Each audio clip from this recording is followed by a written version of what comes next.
সব পাওয়ারকে 5 ভাগে ভাগ করা হয়। টাইপস অফ পাওয়ার খেয়াল রাখবেন। তো এটার জন্য কি লাগে? মানবীয় গুণাবলী লাগে। এটাই হচ্ছে ইনফ্লুয়েন্স পাওয়ার। রেফারেন্ট পাওয়ার কার আসবে? যার ইনফ্লুয়েন্স পাওয়ারটা ভালো। কোয়ার্সিভ পাওয়ার, আরেকজনের পাওয়ার থাকে কোয়ার্সিভ। কোয়ার্সিভ মানে হচ্ছে বল প্রয়োগ। এমডি সাহেবের শালা, কোনো ডেজিগনেশন না, কিন্তু মানুষকে শাস্তি দিকে চ্যাম্পিয়ন।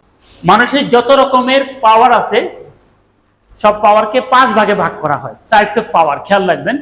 প্রথম পাওয়ার হচ্ছে লেজিটিমেট পাওয়ার, যেটা হচ্ছে আপনার অ্যাপয়েন্টমেন্ট লেটারে উল্লেখ করা আছে আপনার ডেজিগনেশন অমুক, আপনি এই পদে আছেন, অটোমেটিকলি আপনার নিচে যারা আছে তাদের উপর আপনার একটা কর্তৃত্ব আছে। এদিকে আসো, এখানে দাঁড়ায় থাকো, এখানে বসো, তুমি ওইখানে যাও, তুমি এটা করো, তারা করতে বাধ্য। এটা হচ্ছে লেজিটিমেট, আইনগতভাবে অফিসের নিয়ম কানুনের কারণে এই পাওয়ারটা আপনি পেয়ে গেছেন। আরেকটা হচ্ছে রিওয়ার্ড পাওয়ার। অফিসে আপনার ক্ষমতা আছে, আপনার রিওয়ার্ড দেওয়ার ক্ষমতা আছে, সবার থাকে না। যেমন ইন্টেনসিভ দেওয়ার ক্ষমতা কার আছে আমাদের ফ্যাক্টরিতে? সিরি স্যারে। সবার ডাটা যাচাই বাছাই করে, তাই না? রিওয়ার্ড পাওয়ার, ওনার পজিশনগত কারণ এবং এর কারণে উনি এটা করতে পারতেছেন। তাহলে ওনার লেজিটিমেট পাওয়ারও আছে, রিওয়ার্ড পাওয়ারও আছে। এক্সপার্ট পাওয়ার, আপনার পজিশন যাই হোক না কেন, আপনি এক্সেলে মাস্টার ব্লাস্টার, একটু লিটনকে নিয়ে আসো তো, একটু সামিলকে নিয়ে আসো তো, ও এক্সেল ভালো পারে। পজিশন যেমন তুমি হোক না কেন, আপনার এক্সপার্ট পাওয়ার। ফাহিম ভালো ক্রিকেট খেলে, সবাই ফাহিমের নাম জানে, তাই না? আমাদের আমরা জানি না যে ওয়াশিং এর ফাহিম, সবাই নাম জানে। তার মানে কি? এক্সপার্ট পাওয়ার। তো এক্সপার্ট পাওয়ারের কারণে মানুষ পাওয়ার অ্যাপ্লাই করতে পারে। কিভাবে ফাহিম করতে পারে? যেমন ফাহিম আমার কাছে একটা কাজের জন্য যদি আসে, আরেকজনের থেকে প্রিভিলেজ বেশি পাবে না?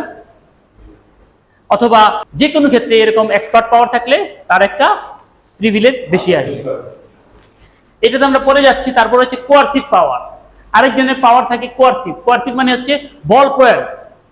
হ্যাঁ, এমডি সাহেবের শালা, কোনো ডেজিগনেশন নাই, কিন্তু অনেক পাওয়ারফুল, তাই না? এরকম আছে না?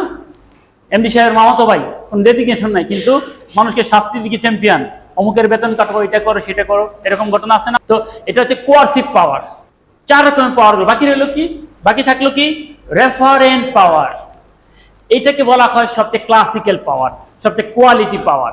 যে পাওয়ারের সাথে কোনো ডেজিগনেশন নাই, পদবি নাই, শুধু আপনার ইনফ্লুয়েন্সের গুণে মানুষ আপনার প্রতি ভক্ত হয়ে আপনার প্রতি আকৃষ্ট হবে। যেরকম মনে করেন ইলিয়াস, লিটন, তারপরে রিয়াদ, জহরুল, তারা 3 জন লাঞ্চে যাচ্ছেন, অপেক্ষা আছে। কেন? ইলিয়াস ভাইয়ের হাতের কাজ শেষ হলে একসাথে যাবে। ইলিয়াস ভাইয়ের সাথে লাঞ্চ করতে অনেক ভালো লাগে, লোকটা অনেক নলেজেবল, খাইতে বলে গল্প করে ভাল লাগে ওনাকে। এরকম অনেক লোক আছে না, যে আমি বন্ধু বান্ধবদের মধ্যেও ওই বন্ধু গেলে যাবো, ওনার সাথে মিশবো, আমাদের জীবনে এরকম ঘটনা আছে না? তো এটা হলো রেফারেন্ট পাওয়ার, যে অমুকের নাম শুনলেই ভাল লাগে, অমুকের সাথে একটু সময় কাটাতে পারলে ভাল লাগে। তার কিন্তু ডেজিগনেশন যাই হোক না কেন, ওইদিকে না তাকাইয়া তার মানবীয় গুণাবলী, তার নলেজ, তার কমিটমেন্ট, তার সততা, তার আন্তরিকতা, তার ভালোবাসার কারণে তিনি সেই যোগ্যতাটা মানুষের কাছ থেকে অর্জন করে নিছেন। আবার আমাদের নবীজির কথা চলে আসে, রেফারেন্ট পাওয়ার। সব ধর্মের লোকদের ওনার কাছে গচ্ছিত রাখতে, তাই না? রেফারেন্ট পাওয়ার, এটাকে কি পাওয়ার বলে? তা আমাদের অন্য পাওয়ার গুলোর জন্য অফিসিয়াল ক্ষমতা লাগে, কিন্তু এটার জন্য কি লাগে? মানবীয় গুণাবলী লাগে। এটাই হচ্ছে ইনফ্লুয়েন্স পাওয়ার। রেফারেন্ট পাওয়ার কার আসবে? যার ইনফ্লুয়েন্স পাওয়ারটা ভালো।